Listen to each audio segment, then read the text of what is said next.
SkyCam was the result of a conversation with Merlin Olsen, the football player, who had a costume role in Little House on the Prairie. And I used to work for Landon a lot because it was just fun. He had a great crew and it was extremely low pressure. And he liked to experiment with what we could do new.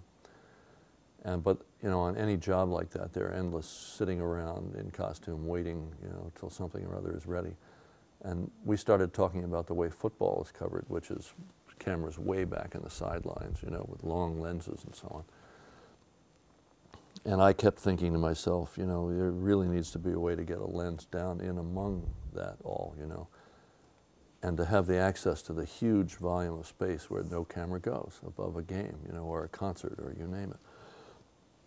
And Merlin allowed us how that would be a good idea if you could get a camera up in those spaces somehow. But of course you couldn't have a crane or anything big and heavy. So it would have to be something that, you know, was of an unknown quality. And that was in '79. And on the way home on the plane, I kind of sketched up something that might do it. And I had been given a new calculator, and I just abstractly thought, I wonder if you hung it from wires, because there would either have to be some kind of truss, you know, that moved along a stadium, and that just seemed ridiculous. But I thought if you hung it from wires on a gimbal, like a Steadicam, and if all the wires took in, it would rise, right?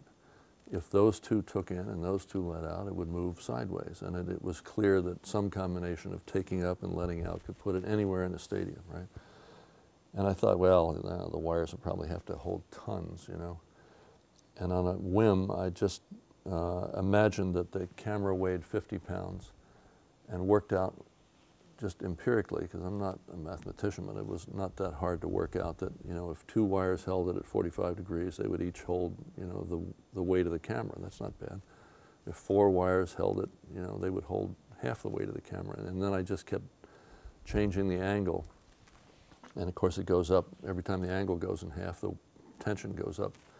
And I realized that if the wires only held 100 pounds or so, you could still get it up to 7 degrees or so, which is really high in a stadium if you have it on the light stand. So, and then I didn't do anything about it until '83, and then it just seemed to me, you know, I was in a place, I'd done a lot of movies, I was in a place where maybe I should do something else, you know. And we put together a team to see if it could work. In fact, sat in my kitchen with a key on 4 reels of thread, and 4 of us were reeling in the threads and taking it up and seeing where the hell the thing could get in my kitchen, you know. And we all looked at each other and said, this could work. You know. It wasn't a very bright thing to think at the time, because it drove us mad doing it in 1983. There weren't, computers didn't exist that were right for it, the motors didn't exist, but we did elect to launch and do it.